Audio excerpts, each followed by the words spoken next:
Lucas 24.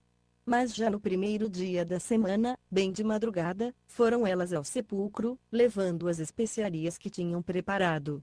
E acharam a pedra revolvida do sepulcro. Entrando, porém, não acharam o corpo do Senhor Jesus. E, estando elas perplexas a esse respeito, eis que lhes apareceram dois varões em vestes resplandecentes, e ficando elas atemorizadas e abaixando o rosto para o chão, eles lhes disseram: por que buscais entre os mortos aquele que vive?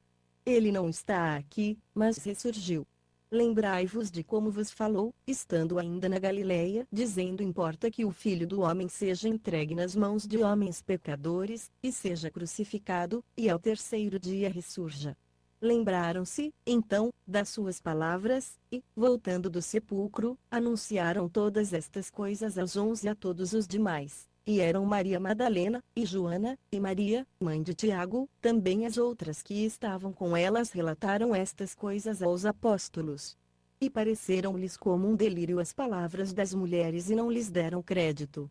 Mas Pedro, levantando-se, correu ao sepulcro, e, abaixando-se, viu somente os panos de linho, e retirou-se, admirando consigo que havia acontecido. Nesse mesmo dia, iam dois deles para uma aldeia chamada Emaús, que distava de Jerusalém 60 estádios, e iam comentando entre si tudo aquilo que havia sucedido. Enquanto assim comentavam e discutiam, o próprio Jesus se aproximou, e ia com eles, mas os olhos deles estavam como que fechados, de sorte que não o reconheceram. Então ele lhes perguntou: que palavras são essas que, caminhando, trocais entre vós? Eles então pararam tristes. E um deles, chamado Cleopas, respondeu-lhe: és tu o único peregrino em Jerusalém que não soube das coisas que nela têm sucedido nestes dias? Ao que ele lhes perguntou quais. Disseram-lhe as que dizem respeito a Jesus, o Nazareno, que foi profeta, poderoso em obras e palavras diante de Deus e de todo o povo, e como os principais sacerdotes e as nossas autoridades o entregaram para ser condenado à morte, e o crucificaram. Ora, nós esperávamos que fosse ele quem havia de remir Israel, e, além de tudo isso, é já hoje o terceiro dia desde que essas coisas aconteceram. Verdade é, também, que algumas mulheres do nosso meio nos encheram de espanto, pois foram de madrugada ao sepulcro e, não achando o corpo dele, voltaram, declarando que tinham tido uma visão de anjos que diziam estar ele vivo. Além disso, alguns dos que estavam conosco foram ao sepulcro, e acharam ser assim como as mulheres haviam dito a ele, porém, não o viram. Então ele lhes disse: honestos, e tardos de coração para crerdes tudo o que os profetas disseram. Porventura não importa que o Cristo padecesse essas coisas e entrasse na sua glória? E, começando por Moisés, e por todos os profetas, explicou-lhes o que dele se achava em todas as Escrituras. Quando se aproximaram da aldeia para onde iam, ele fez como quem ia para mais longe. Eles, porém, o constrangeram, dizendo: fica conosco, porque é tarde, e já declinou o dia. E entrou para ficar com eles. Estando com eles à mesa, tomou o pão e o abençoou, e, partindo, lhe o dava. Abriram-se-lhes então os olhos, e o reconheceram, nisto ele desapareceu de diante deles. E disseram um para o outro: porventura não se nos abrasava o coração, quando pelo caminho nos falava, e quando nos abria as Escrituras?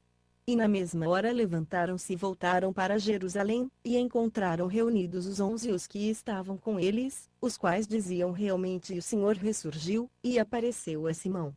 Então os dois contaram o que acontecera no caminho, e como se lhes fizera conhecer no partir do pão. Enquanto ainda falavam nisso, o próprio Jesus se apresentou no meio deles, e disse-lhes: paz seja convosco. Mas eles, espantados e atemorizados, pensavam que viam algum espírito. Ele, porém, lhes disse: por que estáis perturbados, e por que surgem dúvidas em vossos corações? Olhai as minhas mãos e os meus pés, que sou eu mesmo, apalpai-me e vede, porque um espírito não tem carne nem ossos, como percebeis que eu tenho. E, dizendo isso, mostrou-lhes as mãos e os pés. Não acreditando eles ainda por causa da alegria, e estando admirados, perguntou-lhes Jesus: tendes aqui alguma coisa que comer? Então lhe deram um pedaço de peixe assado, o qual ele tomou e comeu diante deles. Depois lhe disse: são estas as palavras que vos falei, estando ainda convosco, que importava que se cumprisse tudo o que de mim estava escrito na lei de Moisés, nos profetas e nos salmos. Então lhes abriu o entendimento para compreenderem as Escrituras, e disse-lhes: assim está escrito que o Cristo padecesse, e ao terceiro dia ressurgisse dentre os mortos, e que em seu nome se pregasse o arrependimento para a remissão dos pecados, a todas as nações, começando por Jerusalém. Vós sois testemunhas destas coisas. E eis que sobre vós envio a promessa de meu Pai, ficai porém, na cidade, até que do alto sejais revestidos de poder. Então os levou fora, até Betânia, e levantando as mãos, os abençoou. E aconteceu que, enquanto os abençoava, apartou-se deles, e foi elevado ao céu. E, depois de o adorarem, voltaram com grande júbilo para Jerusalém, e estavam continuamente no templo, bendizendo a Deus.